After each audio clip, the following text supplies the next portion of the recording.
Hey guys, this is a little intro for a video we did. I think you're in for a special treat. We went to SEMA last week and ran into Jonathan Ward of the now famous icon. That's real, that just happened.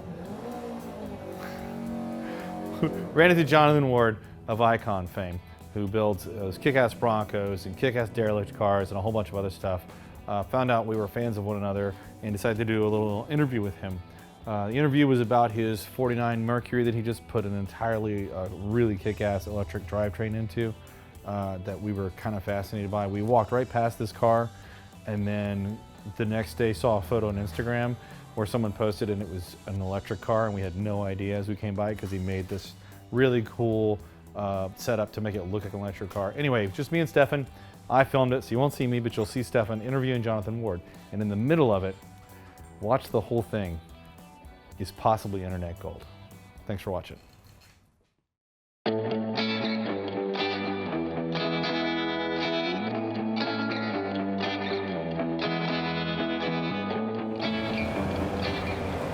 Hey guys, this is Stefan from Revival, and I am here at the SEMA Show in Las Vegas, and we've just met Jonathan Ward of Icon. And we kind of, well, you follow me, I follow you. Yeah. I'm one of your bigger fans on your Instagram feed. I love what you guys are up to. Exactly. We've known about each other for years, and it's finally great to meet in person. Me too. What really drew us in was that we glanced over this car yesterday, we just walked right by it, and then later on we figured out it's a lot more special than what we realized at first. That's part of the fun with the Derelicts. Exactly. Is you don't necessarily know till you know, or you know. Exactly. So what did this start as? So this started as a 49 Mercury Coupe. Okay. One owner, Southern California since new. We actually found it on good old Craigslist. Good. And the client wanted me to do a fairly for Icon, like conventional build. You know, we were going to do our usual kit and caboodle. And then after he greenlit the project, he actually came back and said, actually, wait a minute, have you thought about it? EV, what would you think about EV? EV, electric. Yeah, electric so vehicle. We had been wanting to do electric for a while, but I was kind of nervous because the tech is moving so quickly, right? Right. And we didn't want to like jump in, we didn't know when was the right time. But this client is super cool. We've done several builds for him. So if there's ever the perfect guinea pig, especially since he brought it up, yeah. So it's like, okay, fine. Like if you want to go there. Got buy-in from the client, and he's got budget to take a swing. And yeah, and the is tolerance perfect. and understanding of the process, and it's so disruptive that there were a lot of things we could not give him and still can't give him a straightforward exact answer to. But he's the right guy, and he understood, like, I had a sort of a poo list of things that I felt were yet to be addressed in the sort of aftermarket EV conversion world, and I wanted, as usual, to like push the envelope a little bit. Yeah, it's super cool, especially like around here we've been walking around seeing all sorts of shiny cars, whether it's wrapped or paint or whatever. This is the opposite, and this is much more in our vein where we're combining kind of the antique soul of a relic along with modern, cutting edge technology. Heck yeah. I just noticed the, is that a gauge? Is that a dash? The gauges, so we did a bunch of monkeying on the interior, but like the dash for the most part is original. You'll notice the vertical 8-slot patterns for the climate control in-dash, which I designed after the pattern of the stock front grille. And then the AM radio, you hit the memory button and it excites the Bluetooth, and then it's high-end digital audio, Bluetooth dependent. All the knobs we machined and all the levers, like picking off the original design. And then the IP, because it being an EV, we could not monkey with the stock gauges and get it where we wanted it to be. Yeah. So I designed that very strongly inspired by the original analog gauges, but obviously it gives us all of the more techie stuff that we needed. All right, so the business end up here. Let's take a look at what. Well, that's what's funny with EVs. Where's the business end, right? Yeah, the business is all over the darn thing. Right. But to me, it was an imperative for our brand is very visceral, like y'all. So I wanted it to evoke like that classic monster big block V8. I wanted it to have like that old Fenton, Edelbrock, like speed equipment vibe. Yeah. But not so far as like 3D printed fake carburetors. I don't want it to pose, I want it to be its own thing, but to reference the history. So really this is all billet 6061 machined in-house. It contains both the Reinhardt BMS along with All right, the hang on, thermal let's- management. I'm just going to do a little bit of translation for some of the Oh. viewers. So, BMS, battery management system. Yeah, basically the batteries and the things that control the batteries. This is some of the batteries. They're a P85 Tesla array. Right. So this, what we're looking at, this is actually the battery. This is not. Yeah, so this is not the motor. underneath my designed cover, right here is one Tesla battery module. Okay. Then there's another one lower in the tier, two more over there, and then these are the Reinhardt battery management systems, which we sort of pioneered in a master-slave scenario. We did a lot of CAN bus electronics, complicated stuff to make it So they more can talk OEM. to each other. Yeah. So basically, yeah, this is one Tesla module hiding under all this billet goodness. There's another one on that head, and then you have others in lower tiers.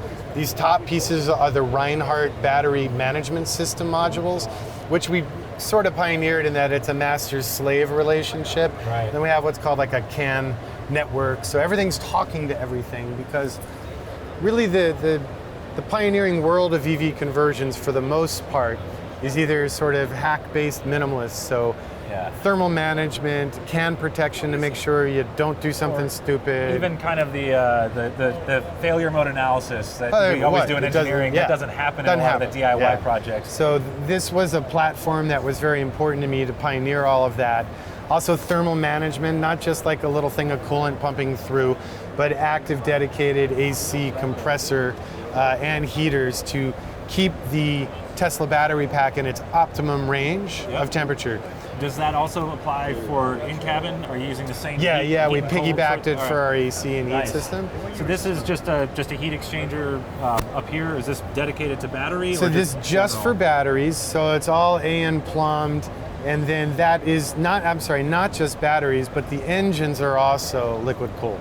Engines So- plural. Yeah. Well, I So- guess technically motor, right? Motors, yeah, Yeah. I'm still learning all the new terminology, but it's My understanding is engine would apply to reciprocating internal combustion, and motor is more of the electrons and rotors. to me, it's and like stators. it makes stuff go. So Exactly. like, I We all don't use get them much pickier interchangeably, than yeah. that. But I'm with you. There's some trolls out there in the world Yeah, that really like they to love to discriminate attack on me. that. Good Yeah. fun. So yeah, it's dual AMR motors, which are basically Remy Okay. Tier 1 motors Yeah. in a sexier CNC package. Yeah. And then batteries, some here, some directly over the rear axle, some where the gas tank used to be, some midship. All of them down low. So you got to get the weight distribution. Yeah. So because it's 4-wheel independent, All right. big monstrous 6-pot Brembos all the way around, Dana 60 nodular third member, ridiculous carbon Kevlar drive shaft. So that we wanted to keep the performance dynamic and exciting. I mean, it's stupid quick because you're 500 foot-pounds of torque just under, but it's linear. Okay, hang on. 500 foot-pounds of torque. So what would this have originally had? Something like maybe 300? Oh, not even close. The old flathead? Oh yeah, sorry. No, this is, not yeah, even this was close. a nail, Yeah, wasn't yeah, it? yeah. Oh, so like 150. Yeah, maybe? if on a If? good day at Yeah. the crank, you know. So All yeah, it's right. freight train because there's no Yeah. tranny. Right. So that's 0 to 120 at 12,000 RPM. So you're no direct shifts. drive on Yeah, everything. just push Yeah. all the way through. Super cool. And then for charging, the front has a municipal generic, So this is based on just kind of the standard plug municipal set right stuff. now? I forget the acronym for it, Yeah. but yeah. But then in the rear where the gas cap used to be, I had some fun to machine to cap, and that's the CHAdeMO they call it. So Okay. Tesla supercharger, so 1.5 hours for complete charge from 0 to max. Nice. And about a 200-mile range, $150, 200. You be manufacturing these so we can buy them? Everything I do in this division is one of one. So of one. clients commission these and will reapply this technology to other platforms. All right. Yeah. Okay. This is amazing. Thank you, sir. Very amazing. Thank you. Yeah. Finally, an electric product that. Right, that has some gonads, has some Yeah. soul Yeah. to it. Yeah. Yeah, that was my whole point. Nice. Thank you, sir. All right. So should I assume that like most of the projects here at SEMA, this is very recently completed? Have you guys had much time to shake down, or are you been Oh, on the no, road? not at all. I've driven it about 12 miles so Okay, far. all right. No, we have a fair amount of analytic time, dyno time, being followed by our tow truck time. Right. See exactly how far we can push it in different scenarios, different environments, different driving attitudes. So no, I'd say 30 to 45 days worth of stuff I'm dying to do before I'll Yeah. sign off on it. Yeah, absolutely. That's one of the most critical parts of a project is that that shakedown. Because if you try to, You guys drive everything before you let it go, right? oh yeah, we See, that's what we kills insist me. on hundreds of miles. Yeah, it has it's to, good it has for you, to be man. multiple And hundreds. you of realize we're like the last of the Mohicans in that regard. I have clients sometimes that go, no one drives it. It's mine. And they go, then dude, I'm not gonna build it for you. Right. Because Like, it's hand built. There's gonna it be can rattles and vibrations or It whatever, can or be failures. yours. That's fine. Yeah. But we want you to enjoy it. And if we give it to you and it doesn't work, Then the no only one's way happy. to find out is test. Yeah. 600 to 800 miles on anything we build. Exactly. This beast, 3,000 miles or more, because I really want to make sure we're good yes, and done. Yeah. without a doubt. Yeah. Let's see. You charge us on 110? Excuse me? You charge If it you're on a 110? patient man, yes, you can charge it on 110. Well, that should be illegal. Why? You're not paying road tax, Yeah. and if you're charging on 110, it's not efficient. Well, that's why I don't recommend it. You should be gotta doing it choose 220 220 at least. from your solar array or from clean power. A lot of people, such as yourself, perhaps, are saying the power source is still coal What is based. clean power? Clean power is hydroelectric. Clean power is solar. Clean- Hydroelectric isn't clean Why not? because it's heating the water when it's going through the turbine. Would you rather burn coal? Oh, you betcha. Would you like to reuse that hot water for other utilities that have value to society? Oh, you know, gee, let's get real here. California has cut us off from burning coal in Canada. Yeah. Well, the coal in Canada, that smoke fertilizes thousands of acres of farmland. And now, with government subsidies, they're shutting down the coal. Where are they getting the government money from? Taxpayers. Well, yeah, now our genius new president is promoting coal, so maybe that'll turn around for you. Well, it's certainly going to farm area. I can see where you don't want to burn coal in LA. I can honestly see that. Yeah.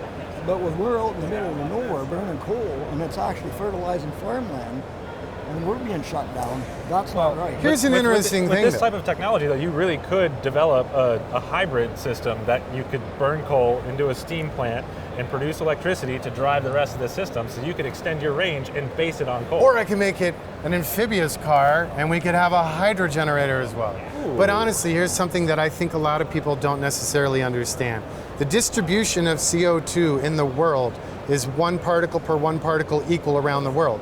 It doesn't matter if you're in the remote, beautiful countryside. It doesn't matter if you're downtown Beijing where you can hardly breathe, then you don't know or in the anything LA about basin. CO2. It's everywhere. You don't know Right, but- anything about CO2. Well, You might have a CO2 point because I'm not an Because in environmental Canada- engineer. In Canada, we're CO2 short. We're CO2 negative. It's all those trees. And we're gonna It's your fault. trees and crops, growing crops, and guess what? We're a negative carbon, and we're gonna feel the pinch here.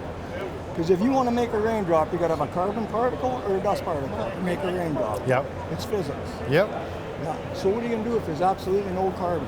Then you got a problem. You're gonna cook. Well, we would collapse if we had no carbon, but I think mitigation and management is critical. Oh, it is. That But I dropped the Exactly. mic with that one. Yeah, exactly. Oh. So I know so- we were in the middle of an interview on camera. you're on 3 million people in LA or 10 billion, right? And you're making up rules for us up there, and there's 30 million in the whole country. My nearest neighbor is 3/4 of a mile away. You think that he cares if I start up a diesel truck? No, he ain't gonna care.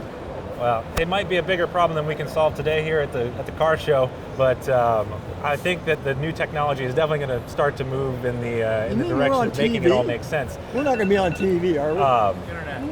I think the other Yeah. thing that's a challenge also is the many boy, different here we go. perspectives and different cultures. It is very James. We know exactly. yeah, We got to yeah. give you credit. Okay, go ahead then. Okay, a gas station. You go to a gas station, the pump shut off. How many drops of gasoline did it take? 7 drops of gasoline. What do they lose to charge a car? 7% electricity between the power plant and the car has lost in line loss. Never mind the heat produced to transform it up, transform it down. The windmill, carbon fiber in the windmill. Every time that thing goes around, it's flexing this way, that way, this way, that way. It's shedding carbon fiber. That's not good for your health. Yeah. You go to build a house, the cement's too high price. Why is it too high price? Because they used up all the cement building a stupid windmill. All right, hang All on. right, We got to get back on to cars. it. Thanks for talking to chatting you. with us. All right. So where I want you to go with this, Oh, because I'll probably humans. have a cut in Oh, there. you have We're to gonna keep we're that. gonna have to. You we're have gonna, to keep we that. Keep some of That's that. the fucked up. We can roll into that. And I just want you Well, to that's also the go fucking into problem, the by the future way. of Icon, is what I was Yeah. going to say. Okay, where And were what we? you see is the future of hot riding Well, as well. let's transition to. Is there anything else that you would want to show us about this car? Because you know all the details, and I can see some of the big chunks. But what are we missing? I mean, I'd love to take the body off and show you the All the absurd beauty- chassis yeah. and beauty and And all the plumbing and brakes technology and the Brembos and all of that. You know, on the inside, I'm a leather geek on the side. Like I do old school 1800s leathercraft is like All right. my OCD hobby. Okay. So we have all sorts of cool relationships with all these different tanneries around the world. Sure. So we kind of geeked out on that and found the exact leathers. The textile is something I do quite often, which is in the luxury home and industrial world, outside patio furniture textiles. Right. The Because quality and standards, it the looks dry like it rub rating belongs. and the quality is multiples greater Yeah. than automotive. Right. And you know, you have more fun with the aesthetic and get it to blend. Yeah. We machined every knob, every switch gear, you know, inspired by the original, but got rid of most of the plastic. And So cool.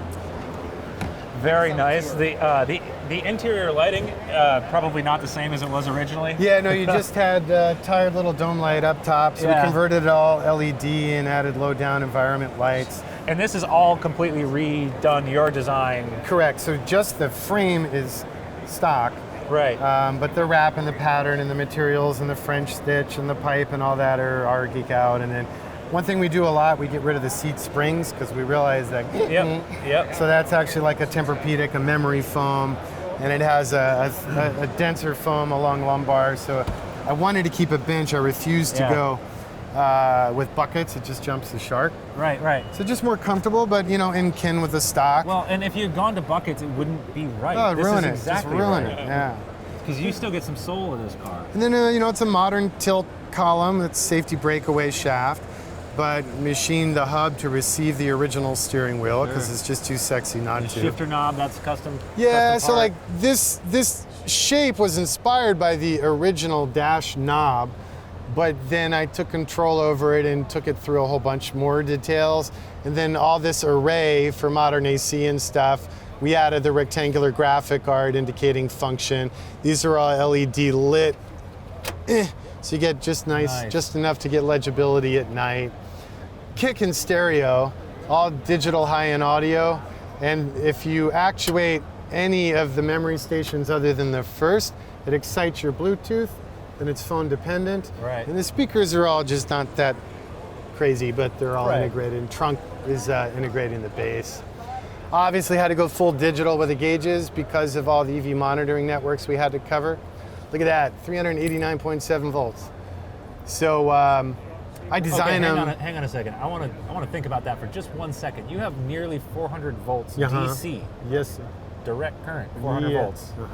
That's terrifying. Yeah. But it's all monitored and stop-gapped and isolated. Yeah. But I All wanted stuff that nobody look. else does. Yeah.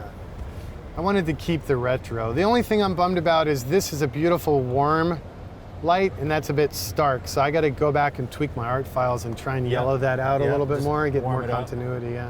2700K. That's where you need to be. Yeah, and then like, you know, it didn't have AC, of course, so we had to reshape this panel anyway for the IP. So I went ahead and took inspiration from the stock grille, and then machined these, and then painted them to hide them. Well, there's no doubt that like this is some pretty impressive, obviously, just amazing work. Thank you. And Power windows too, which Seriously? are fun. So you just nudge the analog controller, and then on the driver's side, you double tap up or double tap down, and all windows drop or all windows up. That's really cool. And at the same time, I kind of miss the nostalgia of having to run the crank, but you know, such as Me life. too. Yeah, for my car, I probably would have just done analog. Yeah. Can I get a picture of that? Yes, sir. Go for it. Thank you So very much. I wanted to talk a little bit about like how did you get started in Icon? Like how'd you get off the ground here? Just passionate. Always been a design goober. I've always been the guy who's like investigating every Right, little looking detail and just like kind what of we being just were doing. compulsive. Yeah. Yeah. So, I mean, all hobby. First of all, I have no degree. I have nothing that says I can do this other than the audacity that I loved it. That's I actually quit the most my important job part. and I went for it. But you know, I did woodworking. I did fine art, Pre-Raphaelite painting. I did sculpting, all sorts of different arts. And I realized literally when I was like 16, as I started tinkering and building up cars, it's an incredibly extroverted platform for sharing an impressively wide range of arts. True. Think about it, there's so much integrated in one thing, and I just then love that. But it still has to integrate in a very specific way because it That's functions. the art. Right. So that's considered design, in my opinion, and the fluidity, the continuity, especially in a lot of our projects where we're sourcing from whatever, architecture, aerospace, military, rail car, marine, and so getting those things to all work together, I mean, that's the art of it. So my perspective's always been, I'm trying to build rolling sculptures, and it's not for everyone, and I'm totally cool with that. We right? use some of that same language around our shop. Yeah. It's like these need to be very high performance Yeah, sculptures. totally. Like the type you can drive to work and then take it to a track day. Like Yeah. that's our goal, but it needs to look right in the museum too. Totally. And as an art teacher once told me, art should evoke an opinion. You might look at it and be repulsed by it. You may look at it If you aren't pissing someone off, you and get haven't done nostalgic. anything. You might look at it and remember a lost love. Whatever it is, it's emotion. So if I piss people off because I did it electric and they don't dig it, I'm just as happy. Yeah, Well, maybe perfect. not just, but whatever. Yeah. It's just it's emotion. All right. So what's next for Icon? Where are you guys? I know you do a bit of stuff in the off-road sector, but like after this, like Well, I mean, we're mostly known probably for our Broncos, our Thrift Masters, and our vintage Land Cruisers, and those are in production. So we've done over 100 of some of them. So like that's good and it's flowing, and I'm always tweaking and evolving it. I want to take EV tech into the rest of my production range, and I think this, is part of our Derelict series with the Wabi Sabi Patina Funk. Yep. Then we do the Reformers for people that don't appreciate patina, that look all concourse pretty. yep. So all of those are one of one. But the technology, especially my investment in the electric power, I'd like to think in 3 to 5 years, half of my customer base is going electric. It may be necessary. So, Yeah. Yeah, excellent. See, I think that really covers pretty much all of my Cool. questions, and I really appreciate you taking the Yeah, time no, to I'm chat stoked with to us. finally meet you guys. Yeah, if you do make it to Austin, please come and see our Oh, shop. it's happening. We'd It's love to happening. show you around. Yeah, I'm And looking forward to it. There's a few good reasons to come to Austin. We got some Formula One, we got some Aussie Yeah, V8s, really good we got- barbecue. Yeah. You got one of my best friends. You've got an incredibly strong, cohesive local tribal maker culture Absolutely. that unfortunately we just don't see in LA. It's like similar to Detroit in that sort of bonding of brothers. So now I got a list of really good artisans I can't wait to go visit in Austin. Awesome, man. Hey, really Cool. appreciate the time. Of course. Look forward Thanks to for seeing the you in interest. Austin. Sweet. Cheers.